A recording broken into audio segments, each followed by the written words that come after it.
નમસ્કાર વિદ્યાર્થી મિત્રો, હું અલ્તાફ લાખાણી નીલકંઠ વિદ્યાપીઠ તળાજાની YouTube ચેનલમાં તમારું હાર્દિક સ્વાગત કરું છું. વિદ્યાર્થી મિત્રો, ધોરણ 11 સાયન્સ ચેપ્ટર નંબર 4 રાસાયણિક બંધન એના લાસ્ટ લેક્ચરની અંદર આપણે બંધ પ્રાંચલો પર વાત કરી હતી. બંધ પ્રાંચલ એટલે કે બોન્ડ પેરામીટર. क्या बॉन्ड पैरामीटर હતા કે ભાઈ આપણે એની અંદર વાત કરી હતી કે ભાઈ બંધ કોણ, બંધ લંબાઈ, બંધ એન્થાલ્પી અને છેલ્લો જે હતો એ હતો બંધ ક્રમાંક. બરાબર?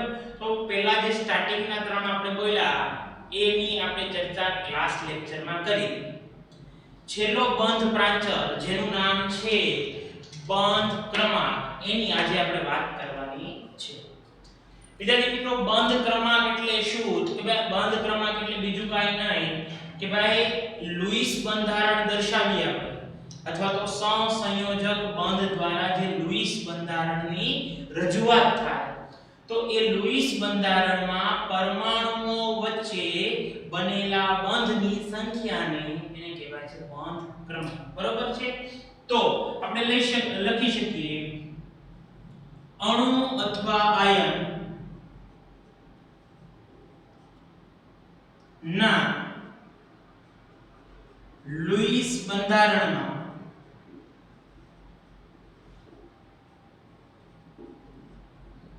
પરમાણુઓ વચ્ચે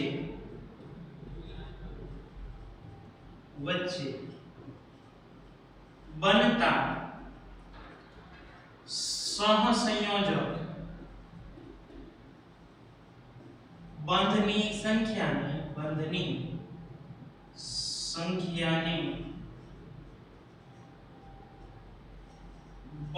ક્રમાંક કહે છે. અંગ્રેજીમાં એને બોન્ડ ઓર્ડર કહેવાય. બરોબર છે? એક્ઝામ્પલની રીતે વાત કરીએ વિદ્યાર્થી મિત્રો તો કે ભાઈ હું એમ વાત કરું કે ભાઈ એક્ઝામ્પલની રીતે આપણી પાસે જે છે H2 છે, બરોબર, O2 છે, N2 છે, NH3 છે, CH4 છે. કે ભાઈ આપણે બધાના સ્ટ્રક્ચર દોરીએ લુઈસ બંધારણ. હું દોરીએ આપણે લુઈસ બંધારણ. જો તો વિદ્યાર્થી મિત્રો હું અહીંયા લુઈસ બંધારણ દોરું છું H2 નું. તો કે H2 નું લુઈસ બંધારણ આવું થશે. બરાબર? હું O2 નું લુઈસ બંધારણ દોરીશ કે ભાઈ ઓક્સિજન ડબલ બોન્ડ ઓક્સિજન. બરાબર છે? N2 નું દોરીશ તો એનું સ્ટ્રક્ચર કંઈક આવું આવશે કે ભાઈ નાઇટ્રોજન ટ્રિપલ બોન્ડ નાઇટ્રોજન. બરાબર છે? NH3 નું દોરીએ તો NH3 નું કંઈક આવું આવે કે ભાઈ નાઇટ્રોજન હાઇડ્રોજન હાઇડ્રોજન હાઇડ્રોજન. બરાબર છે?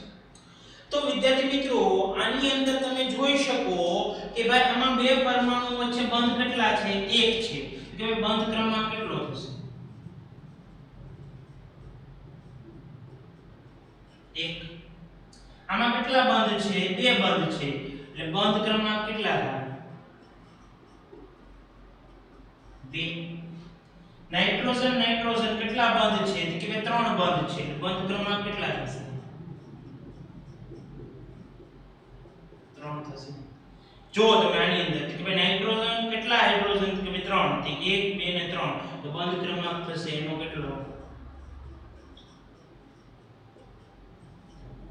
એવી રીતે જો અહીંયા CH4 ની આપણે ચર્ચા કરી નાખીએ કે ભાઈનું સ્ટ્રક્ચર કંઈક આ રીતનું હોય કે ભાઈ carbon hydrogen hydrogen hydrogen hydrogen. તો તમે જોઈ શકો કેટલા બંધ બન્યા? 1 2 3 ને 4. 4 બંધ બન્યા. એનો મતલબ એનો બંધ ક્રમાંક કેટલો થશે?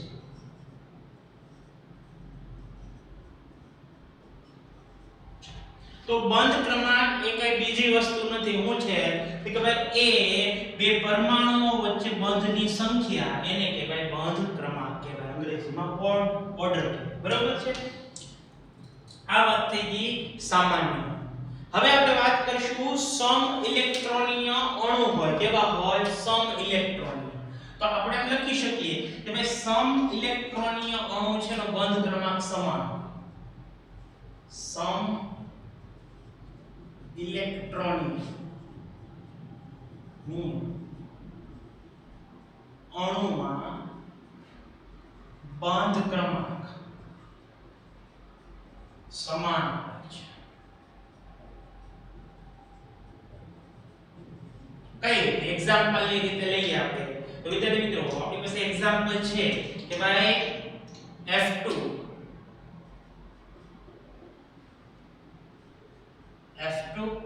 અને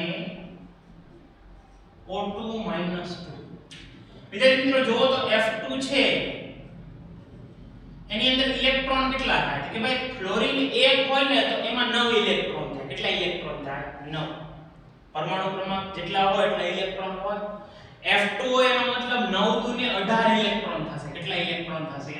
18 ઇલેક્ટ્રોન. O2 હોય વિદ્યાર્થી મિત્રો તો યાદ કરો આપણે શું કીધું કે ઓક્સિજન છે ને એક ઓક્સિજન હોય ને વિદ્યાર્થી મિત્રો જો અહીં લખું છું એક ઓક્સિજન નો પરમાણુ ક્રમાંક 8 છે. બીજો ઓક્સિજન નો મતલબ 8 ઇલેક્ટ્રોન થશે. બીજો ઓક્સિજન છે એનો પરમાણુ ક્રમાંક 8 હોય એટલે કેટલા ઇલેક્ટ્રોન થાય? 8 ઇલેક્ટ્રોન થાય. હવે ટોટલ ઇલેક્ટ્રોન કેટલા છે? 8 દુ ને 16 ઇલેક્ટ્રોન. પછી આપણે કીધું હતું કે માઈનસ વીજભાર હોય તો એને 2 ઉમેરી દેવાના. બરાબર? તો કેટલા થાય ટોટલ? કે 18 ઇલેક્ટ્રોન થશે. એનો મતલબ આની અંદર ટોટલ કેટલા ઇલેક્ટ્રોન થયા? 18 ઇલેક્ટ્રોન થયા. બરાબર છે? તો આપણે એમ કહી શકીએ બે સમ ઇલેક્ટ્રોનીય છે. કેવા છે? સમ ઇલેક્ટ્રોન. તો આનો જે બંધ ક્રમાંક છે કેવો બંધ ક્રમાંક એ સમાન જ થશે. એનો મતલબ બેયનો બંધ ક્રમાંક જે છે એક જોવા મળે છે. શું જોવા મળે છે? એક. જે સમાન કહેવાય. શું કહેવાય? સમાન. બરાબર છે? હવે આવું જ એક બીજું એક્ઝામ્પલ છે વિદ્યાર્થી મિત્રો જેમ કે હું તમને વાત કરું કે ભાઈ N2 છે. N2 ની અંદર જે છે 7 દુ ને 14 ઇલેક્ટ્રોન હોય. કાર્બન મોનોક્સાઇડ છે એની અંદર કેટલા છે કે કાર્બનમાં કાર્બનનો પરમાણુ ક્રમાંક 6 6 ને 8 14. પછી એક છે NO+ છે. બરાબર છે? નાઇટ્રિક ઓક્સાઇડ જે છે એ કહેવાય છે. તો આની અંદર તમે જોશો કે ભાઈ એની અંદર કેટલા થશે? સમાન ઇલેક્ટ્રોન થશે. કઈ રીતે ગણીએ આપણે પહેલા તો કે ભાઈ નાઇટ્રોજન 1 હોય તો 7 હોય 2 હોય તો કેટલા થશે? 14 ઇલેક્ટ્રોન થશે. કાર્બન ઓક્સિજન તો જો વિદ્યાર્થી મિત્રો અહીંયા કાર્બનનો પરમાણુ ક્રમાંક કેટલો છે? 6 એટલે કે 6 ઇલેક્ટ્રોન થશે. ઓક્સિજન છે એનો પરમાણુ ક્રમાંક 8 છે એટલે 8 ઇલેક્ટ્રોન થશે. 6 ને 8 કેટલા થશે? 14 ઇલેક્ટ્રોન થશે. આપણે એમ કહી શકીએ કે ભાઈ કાર્બન મોનોક્સાઇડ છે એની અંદર કેટલા ઇલેક્ટ્રોન થશે? 14 ઇલેક્ટ્રોન થશે. NO+ વિદ્યાર્થી મિત્રો NO+ એટલે શું કે ભાઈ જો નાઇટ્રોજન છે એનો પરમાણુ ક્રમાંક 7 એટલે 7 ઇલેક્ટ્રોન થાય. ઓક્સિજન છે એનો પરમાણુ ક્રમાંક 8 એટલે કેટલા થાય? 8 ઇલેક્ટ્રોન થશે. તો કે ભાઈ 7 દુ 14 ને 15 ઇલેક્ટ્રોન થઈ જાય. 14 નો થાય 15 થાય. પણ પ્લસ વીજભાર હોય તો બાદબાકી કરવાના. શું કરવાના? બાદબાકી. તો આપણે બાદ કરીએ તો કેટલા ઇલેક્ટ્રોન થશે? 14 ઇલેક્ટ્રોન જોવા મળશે. તો આપણે એમ કહી શકીએ આની અંદર કેટલા ઇલેક્ટ્રોન છે? 14 ઇલેક્ટ્રોન. બધામાં સમાન ઇલેક્ટ્રોન છે એટલે સમ ઇલેક્ટ્રોનીય કહીશું. બંધ ક્રમાંક સમાન છે. કેટલો છે? તો કે આનો બંધ ક્રમાંક પ્રાયોગિક રીતે માપ્યો તો કે 3 હતો. કેટલો હતો? 3. બરાબર છે? તો આપણે એમ કહી શકીએ વિદ્યાર્થી મિત્રો કે ભાઈ સમ ઇલેક્ટ્રોનીય અણુ હોય એમાં બંધ ક્રમાંક સમાન જોવા મળે છે. બીજું એ વિદ્યાર્થી મિત્રો બંધ ક્રમાંક છે એ અણુની ઊર્જા એટલે કે બંધ એન્થાલ્પી અને બીજું બંધ લંબાઈનો પણ ખ્યાલ આપે છે. બરાબર છે? એની બંધ લંબાઈનો પણ ખ્યાલ આપે. કઈ રીતે? તો કે ભાઈ જે નો બંધ ક્રમાંક જે છે ને વધુ હોય ને યાદ રાખજો. જેનો બંધ ક્રમાંક કેવો હોય? વધુ. એની બંધ લંબાઈ વિદ્યાર્થી મિત્રો બંધ લંબાઈ જે છે ને એ હંમેશા ઓછી છે. બંધ લંબાઈ હંમેશા કેવી છે? ઓછી છે. અને એની બંધ એન્થાલ્પી એ હંમેશા કેવી છે? વધુ હશે. તમે યાદ હોય તો બંધ એન્થાલ્પીમાં જોયું તો હાઇડ્રોજન એક બંધ હતો તેમાં 435 જે છે કિલોજૂલ પર મોલ ની જરૂર પડે. બરાબર છે? જે ઓક્સિજન ડબલ બોન્ડ ઓક્સિજન છે તેમાં દ્વિબંધ હતો તો કે ભાઈ ડબલ બોન્ડ છે એની અંદર લગભગ 498 કે 493 જેવી જે છે ઉર્જાની જરૂર પડે. અને નાઇટ્રોજન ટ્રિપલ બોન્ડ નાઇટ્રોજન એની અંદર આપણે જોયું હતું કે ભાઈ 946 કિલો જૂલ પર મોલ ની જરૂર પડે, મતલબ જે છે એ ત્રિબંધ હતો એમાં જે છે વધારે ઊર્જાની જરૂર પડી નથી. તો આપણે એમ કહી શકીએ વિદ્યાર્થી મિત્રો કે ભાઈ બંધ ક્રમાંક જે છે એ બંધ એન્થાલ્પીના સમપ્રમાણમાં છે.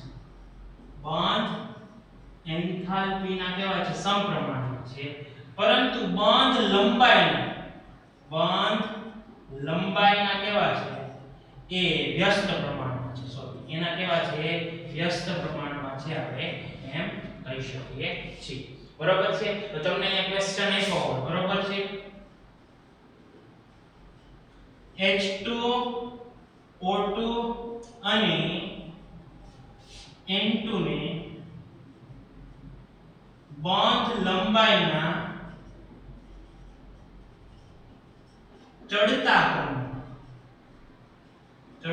ક્રમમાં ગોઠવો.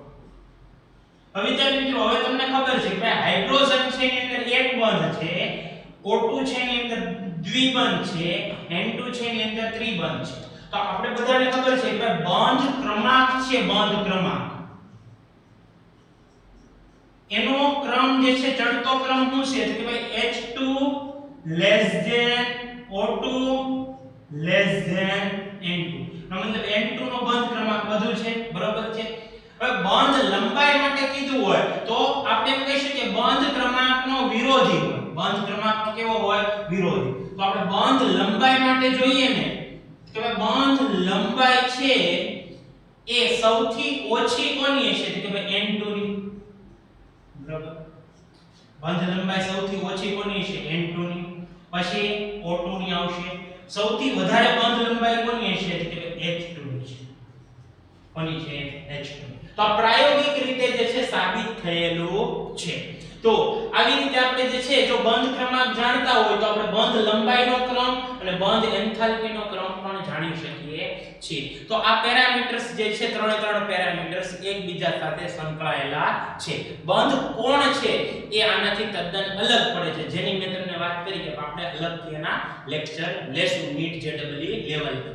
બાકી એમાં એક્સ્ટ્રા લેક્ચર એનસીઈઆરટી માં ન થાય, પણ જો નીટ જેડબલઈ કરવું હોય આપણે એનો એક અલગ લેક્ચર આપણે લેવો પડશે. આ નોટ ડાઉન કરી નાખો, પછી આપણે જે છે ઇમ્પોર્ટન્ટ ટોપિક છે એના ઉપર આગળ વધવાનું છે. વિદ્યાર્થી મિત્રો, હવે પછીનો ટોપિક છે સહસ્પંદન બંધારણ. લુઈસ બંધારણો છે એની સમજૂતી આપણે મેળવી, પરંતુ એવું જોવા મળ્યું કે લુઈસ બંધારણો જે છે એ અણુની બધી જ સમજૂતી એટલે શું? તો કે ભાઈ અણુનો આકાર છે, અણુની એન્થાલ્પી છે, બંધ એન્થાલ્પી બંધ ઊર્જા છે, અણુની બંધ લંબાઈ છે, એ ખાલી સ્ટ્રક્ચર આપી દેતા પણ બંધ લંબાઈ છે, બંધ ઊર્જા છે, એનો સાચો ખ્યાલ આપતા નહોતા. બરોબર છે? તો એવા સમયે એવું નોંધવામાં આવ્યું કે ભાઈ કોઈ એક અણુ અથવા આયન હોય એના એક કરતા વધારે બંધારણો જોવા મળ્યા છે. બરાબર છે? તો આ એક કરતા વધારે બંધારણો છે એને તેમના સહસ્પંદન બંધારણો કહેવામાં આવે છે. તો આપણે એમ લખી શકીએ કેટલાક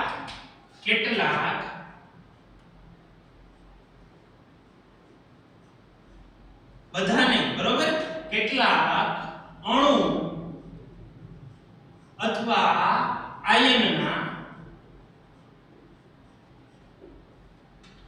એક કરતા વધારે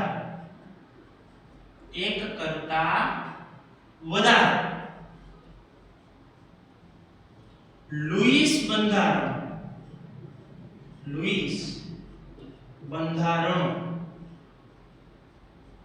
જોવા મળે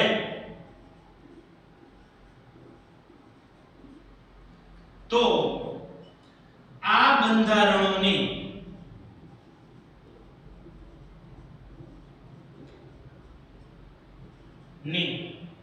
તે અણુ અથવા આયનના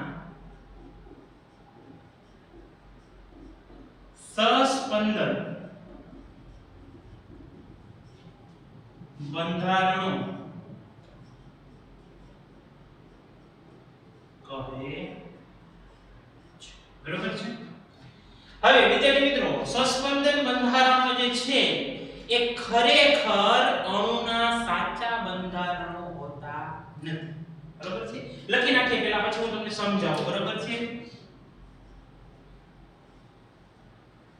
સસ્પેન્શન બંધારણો એ અણુના સાચા બંધારણો હોતા નથી. બરોબર છે. કારણ એ કે ભાઈ લુઈસ બંધારણો જે છે, બંધારણો એ અણુની સાચી સમજૂતી આપી શકતા નથી.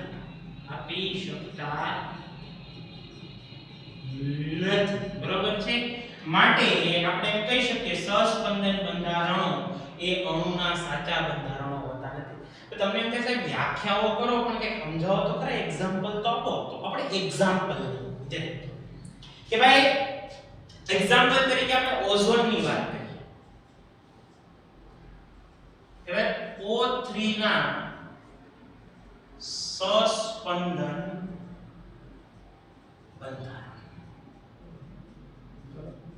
વિદ્યાર્થી મિત્રો, ઓઝોનનું આપણને લુઈસ સ્ટ્રક્ચર ખબર છે કે ભાઈ આપણી પાસે ઓઝોનનું લુઈસ સ્ટ્રક્ચર કંઈક આવું છે કે ભાઈ એક ઓક્સિજન મધ્યમાં રહે છે, એક ઓક્સિજન સાથે દ્વિબંધ બનાવે છે, એક ઓક્સિજન સાથે જે છે સિંગલ બંધ બનાવે છે.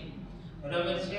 હવે આ જે વચ્ચેનો ઓક્સિજન છે એની પાસે બે અબંધકારક ઇલેક્ટ્રોન છે, આ જે છે છેડાનો જે ઓક્સિજન છે એની પાસે ચાર અબંધકારક ઇલેક્ટ્રોન છે, અને આ બાજુના છેડાનો ઇલેક્ટ્રોન છે એની પાસે 6 અબંધકારક ઇલેક્ટ્રોન છે. આ સ્ટ્રક્ચર જે છે આપણે અગાઉ જોયેલું છે. વિદ્યાર્થી મિત્રો, મને કહો તો આ સ્ટ્રક્ચર નું આ રીતે લખો. બરાબર છે. એક ઓક્સિજન છે વચ્ચે છે, આ બાજુ હું સિંગલ બંધ, આ બાજુ હું ડબલ બોન્ડ. બરાબર છે. એને આપી દો 4 ઇલેક્ટ્રોન, અને આપી દો 6 ઇલેક્ટ્રોન. બરાબર છે. તો વિદ્યાર્થી મિત્રો જોવો તો આ બંધારણ લખું કે આ બંધારણ લખું, બેમાં કઈ ફરક પડે છે? નથી પડતો. જો સૈદ્ધાંતિક રીતે એવું સાબિત થયું કે ઓક્સિજન ડબલ બોન્ડ ઓક્સિજન હોય તો એની જે બંધ લંબાઈ છે એ 121 પાઇકોમીટર હોય. કેટલી હોય? 121. સૈદ્ધાંતિક, યાદ રાખજો, પ્રાયોગિક નહીં, સૈદ્ધાંતિક.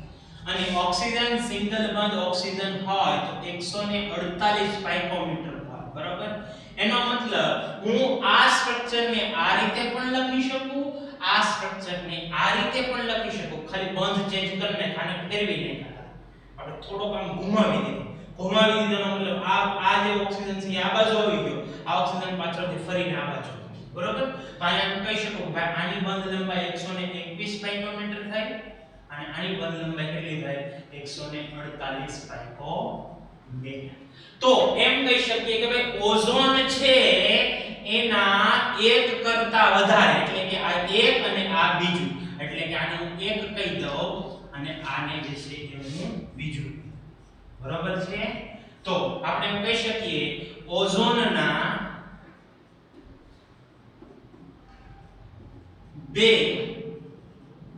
સસ્પંદન બંધારણો જોવા મળ્યા છે. બરોબર છે. હવે આ જે સસ્પંદન બંધારણો છે તેમાં ઓક્સિજન ડબલ બોન્ડ ઓક્સિજનની બંધ લંબાઈ કેટલી છે વિદ્યાર્થી મિત્રો? Oxygen double bond oxygen 121 picometre, જ્યારે ઓક્સિજન સિંગલ બંધ ઓક્સિજનની બંધ લંબાઈ કેટલી છે 148 પાઇકોમીટર જોવા મળે. બરોબર. પણ વિદ્યાર્થી મિત્રો વૈજ્ઞાનિકોએ આ ઓઝોનના અણુને સ્પેક્ટ્રોસ્કોપી વર્ણપટદર્શકે એની અંદર દાખલ કરી અને જોયું તો એણે એવું કીધું કે ભાઈ ઓક્સિજન છે 3 ઓક્સિજન આ ત્રણ ઓક્સિજન વચ્ચે જે બંધ છે એ બંધની લંબાઈ સમાન છે મતલબ આ જેટલી બંધ લંબાઈ હશે એટલી જ બંધ લંબાઈ આ જોવા મળે છે. બરોબર છે. એનો મતલબ જો આ સ્ટ્રક્ચર હોય તો આ સ્ટ્રક્ચરમાં એક બાજુ બંધ લંબાઈ ટૂંકી છે એક બાજુ બંધ લંબાઈ મોટી છે. આની અંદર એક બાજુ બંધ લંબાઈ મોટી છે એક બાજુ બંધ લંબાઈ ટૂંકી છે. એનો મતલબ પ્રાયોગિક રીતે એવું થયું કે ભાઈ બે બાજુ સમાન હોવી જોઈએ પણ સૈદ્ધાંતિક એમ કહે છે કે ભાઈ બે બાજુ અલગ અલગ છે. તો આપણે એમ કહી શકીએ કે જે સસ્પેન્શન બંધારણો છે એ ખોટા છે. પ્રાયોગિક હોય એ સાચું હોય યાદ રાખજો. સૈદ્ધાંતિક હોય એ હાઇપોથેટિકલ હોય મતલબ એ આપણી કલ્પના હોય છે. એ આપણે પેજ ઉપર તારવેલું હોય છે આપણી કલ્પના હોય તર્ક શક્તિ હોય. ખરેખર પ્રેક્ટિકલી એ જોવા મળે એ હોતું નથી. બરોબર છે. ઘણી વખત બે સમાન હોઈ શકે સૈદ્ધાંતિક અને પ્રાયોગિક બે સમાન હોય તો પ્રયોગ સફળ થાય. તો અહીંયા જે સ્ટ્રક્ચર જોવા મળ્યા એ પ્રાયોગિક જે પુરાવા હતા એની અંદર સાચા પડતા નથી. બરોબર. તો પ્રાયોગિક જે માહિતી હતી પ્રાયોગિક માહિતી જો અહીંયા જે હું લખું છું પ્રાયોગિક માહિતી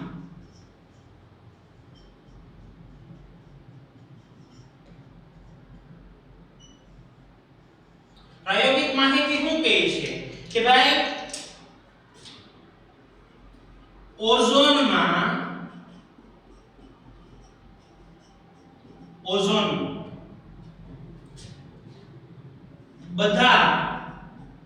બધા ઓક્સિજન પરમાણુ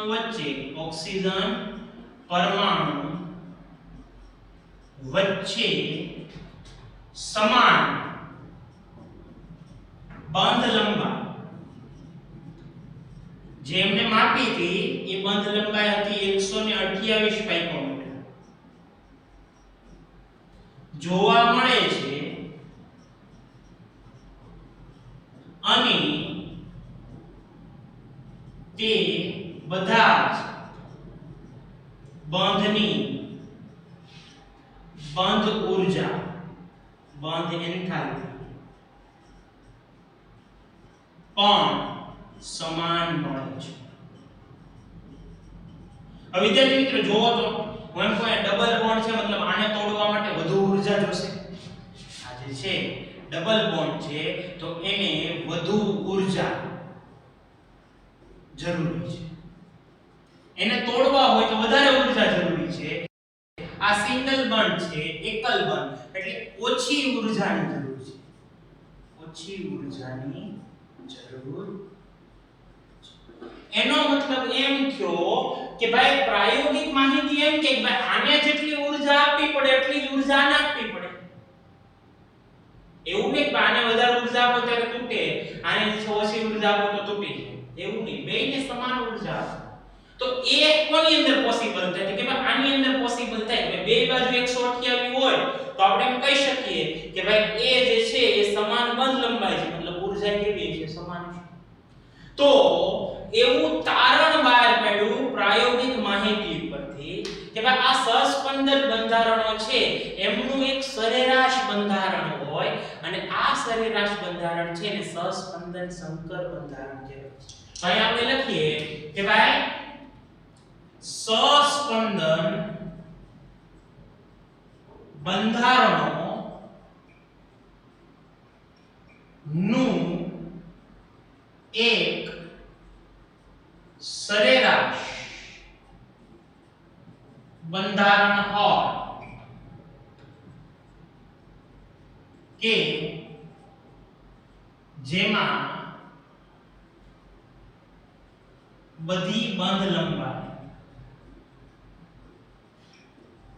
તેમજ બંધ એન્થાલ્પી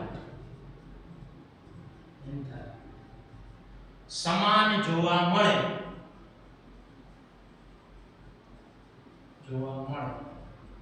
તો તેવા બંધારણને સસ્પંદન સંકર બંધારણ, યાદ રાખજો સંકર એટલે સરવાળો, સંકર બંધારણ કહે છે. એનો મતલબ એમ થાય વિદ્યાર્થી મિત્રો કે ભાઈ આપણી પાસે બે સ્ટ્રક્ચર હતા કે ભાઈ oxygen double bond oxygen single bond oxygen, બરાબર છે. આ સ્ટ્રક્ચર હતું અને એક સ્ટ્રક્ચર આપણી પાસે હતું કે ભાઈ અહીંયા single bond oxygen double bond oxygen. હવે આ બેને ભેગા કરી નાખીએ એટલે એક સરેરાશ બંધારણ, બરાબર છે. આની સરાસરી લઈ લઈએ, આની સરાસરી લઈ લઈએ, બેનું ભેગું બંધારણ જે છે એ આપણે લઈએ તો કંઈક આવું મળે, ઓક્સિજન સિંગલ બંધ ઓક્સિજન સિંગલ બંધ ઓક્સિજન. હવે આપણે એમ કહી શકીએ આ જે બંધારણ છે એમાં આ બાજુ દ્વિબંધ છે, આ બંધારણમાં આ બાજુ દ્વિબંધ છે, એટલે આપણે બે બાજુ જે છે દ્વિબંધ આપી દીધું, બંને બાજુ. અહીંયા એને દ્વિબંધ આપી દીધો, અહીંયા આપણે દ્વિબંધ આપ્યો. પણ યાદ રાખજો આ જે દ્વિબંધ છે ને આંશિક દ્વિબંધ કહેવાય. શું કહેવાય ને? આંશિક દ્વિબંધ કહે છે. એનો મતલબ કા એ દ્વિબંધ અહીંયા પણ હોઈ શકે અને કા એ દ્વિબંધ આ બાજુ પણ હોઈ શકે. એટલે આ સરેરાશ દ્વિબંધ થઈ ગયો. એનો મતલબ આની બંધ લંબાઈ 128 પાઇકોમીટર હશે અને આની બંધ લંબાઈ કેટલી છે? 128 પાઇકોમીટર. જે આપણે એમ કહી શકીએ 121 અને 148 ની વચ્ચેની છે. વચ્ચેની એનો મતલબ એવો કે ભાઈ એની વચ્ચે આવતી, એવું નહીં કે એક્ઝેક્ટ બેનો સરવાળો કરીને ભાગ્યા બે કરી નાખે, બરોબર?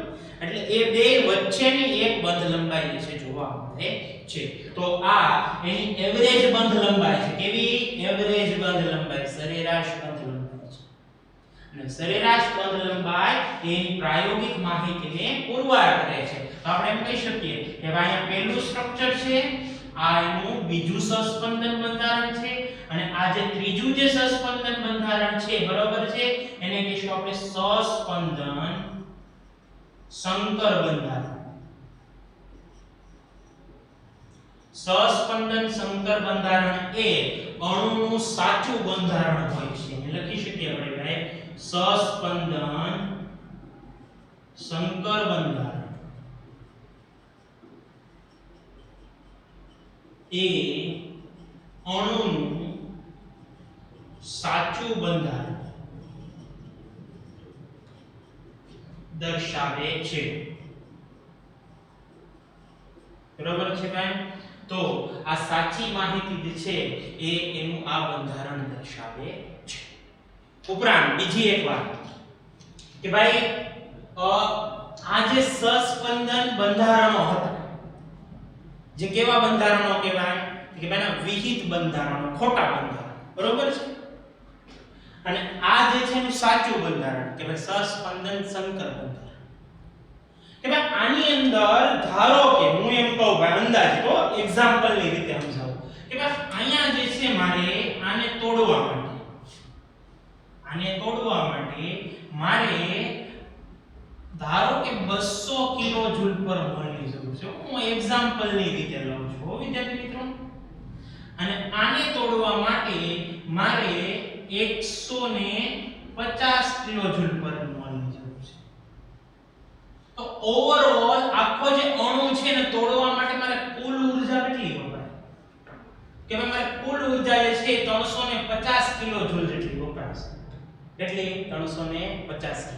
પરંતુ પ્રાયોગિક રીતે એવી માહિતી મળે આપણને કે ભાઈ અહીંયા આપણે તોડવા માટે 120 કિલો જૂલ પરની સોરી 100 ને આપણે 60 કિલો જૂલ પર મોલ જોશે, બરોબર છે. આને તોડવા માટે 160 કિલો જૂલ પર જોશે. હવે એક્ઝામ્પલ લઈએ. તો અહીંયા 200 જોતા હતા, અહીં 150 જોતા હતા, સરવાળો કર્યો તો 350 થયો કે આખા અણુને તોડવા માટે આટલી ઊર્જા જો 350. હવે આની અંદર જો તો કે ભાઈ 160 અહીંયા જોવે તો અહીંયા એટલી જ જોવે, તો 160 ને 160 કેટલી થશે? 320 થશે. અહીં 350. તો આપણે એમ કહી શકીએ કે ભાઈનું સહસ્પંદન સંકર બંધારણ હોય એની અંદર જે ઊર્જા છે બંધ એન્થાલ્પી એ એના સહસ્પંદન બંધારણ કરતા ઓછી હોય છે. બરોબર છે? તો આ જે છે એનો ખ્યાલ કહેવાય સહસ્પંદનનો ખ્યાલ અથવા તો સહસ્પંદન બંધારણ પરથી મળતી માહિતી. સહસ્પંદન સંકર બંધારણ પરથી મળતી માહિતી જણાવો.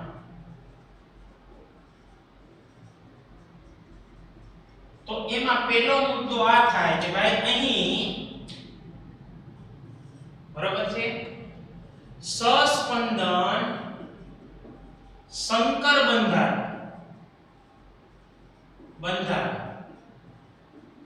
બરોબર છે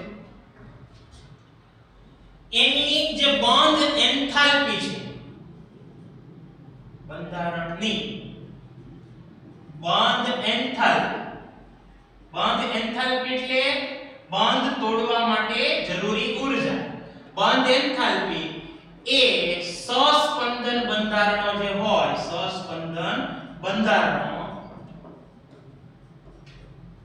કરતા ઓછી હોય છે. કેવી હોય છે? ઓછી હોય છે. વિદ્યાર્થી મિત્રો અને યાદ રાખજો જેની બંધ એન્થાલ્પી ઓછી હોય ને એ વધારે સ્થાયી સ્ટ્રક્ચર હોય. યાદ રાખજો બંધ એન્થાલ્પી જેની ઓછી હોય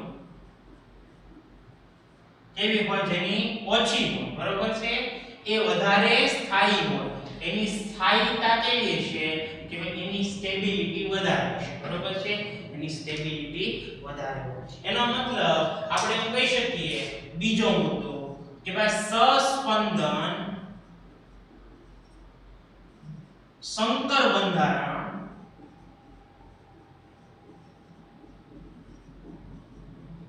એ સહસ્પંદન બંધારણો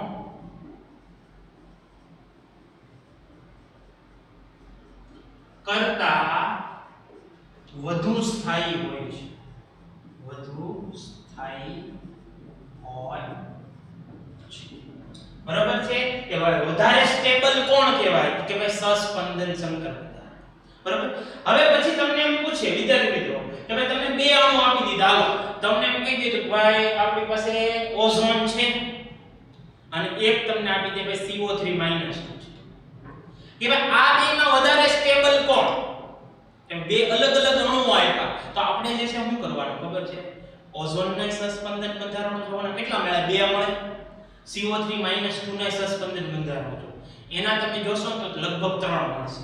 તો જેના વધારે સહસ્પંદન બંધારણ મળે એ વધારે સ્થાયી. યાદ રાખજો. તો આ ત્રીજો મુદ્દો છે કે ભાઈ જે અણુ અથવા આયન ના વધુ સહસ્પંદન બંધારણ જોવા મળે. વધુ સહસ્પંદન બંધારણ જોવા મળે તે અણુ અથવા આયન વધુ સ્થાયી હોય. કેવો હોય? વધુ સ્થાયી. એનો મતલબ તે છે એ સિમ્પલ છે. સહસ્પંદન બંધારણોની સંખ્યા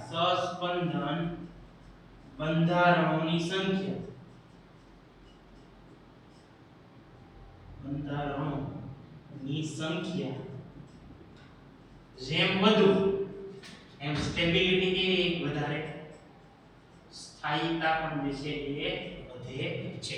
સ્ટેબિલિટી વધવાની છે. ચોથો મુદ્દો છે કે કઈ માહિતી મળે? એક માહિતી એ મળે વિદ્યાર્થી મિત્રો અહીંયા અંદર જોવો કે ભાઈ આમાં શું કે ભાઈ એક બાજુ દ્વિબંધ હતો, એક બાજુ સિંગલ બંધ. બંધ લંબાઈ અલગ અલગ હતી. એક બાજુ 121 હતી, એક બાજુ 148. તો સહસ્પંદન સંકર બંધારણે શું કર્યું કે ભાઈ બેની સરાસરી લઈ લીધી, એવરેજ.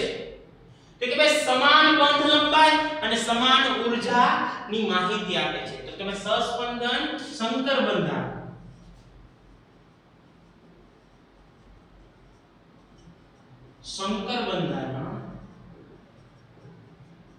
એ